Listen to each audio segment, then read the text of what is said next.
One of the first hurdles we have to cross over, jump over, cross over, when training our dog, whether it's a puppy or a new dog.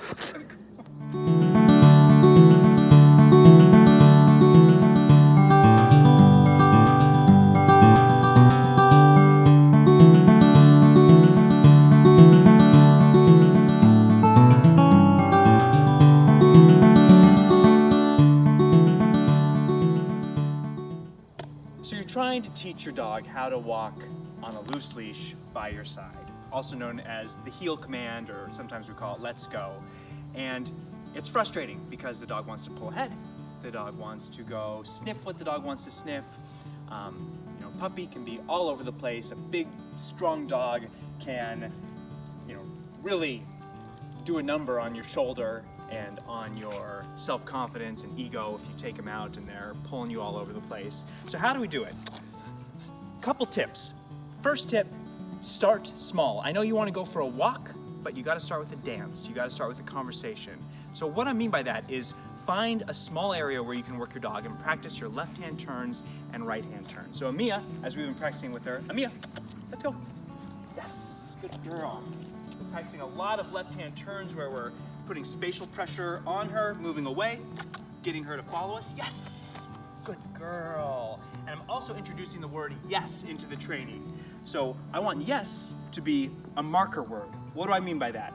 I want it to mean that the behavior that she's doing is on the right path. It's getting her to where I want her to be. And so I'm marking that with a verbal yes, and I'm following it up with a treat. So have some high-value, tasty treats on you. You also want to make sure that you have the right tools on hand. So I've got a 6-foot leash that I'm using. It's a biothane leash from Cody's Creations. And I have Amia on a Star Mark collar.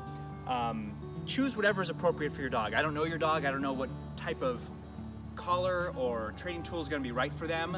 But also, be open-minded. I'm not going to be part of the whole only pure positive mindset where they're going to say you have to use a certain set of tools. I want to use all the tools that I have. Positive reinforcement. If I need to have a tool to correct the dog's behavior, I'm going to have that in place as well. So once I've got her set up with the right tools, leash, collar, treats, I want to come at it with a good mindset, and remember that the best tool that you have is going to be yourself as well. So get working with her. Let's go. Yes. Work on the turns. Moving away from her. Yes, good girl. Keep it upbeat. Lots of praise. Good girl. And really, you need to master just moving around with her in this little amount of area before you can go out, yes, good girl, and go where there's going to be more distractions and expect to be able to go for a mile-long walk straight the entire time with her in a heel position. Even when I'm doing a loop around our neighborhood here, I'm doing lots of turns to get her engaged with me. I'm bringing the treats out.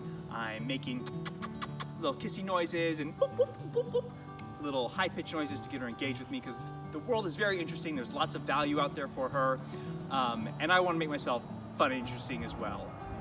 One last thing, give them lots of breaks.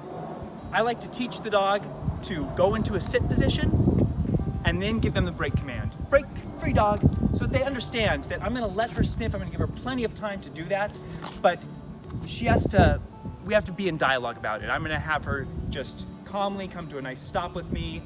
Note that I've asked her to give me a little bit of attention before I give her a free dog command and let her sniff. But do be generous, give them lots of time to sniff. It's important, it's fun, and it's just the right thing to do when you're out with your dog. So just a few tips for you. Loose leash walking your dog. Thank you so much. See you next time. Peace, love, dogs. Amia, let's go. Good girl. Good girl. And after a workout like that, make sure your puppy has some water. And you've got yourself a nice pour over. Peace, love, dogs.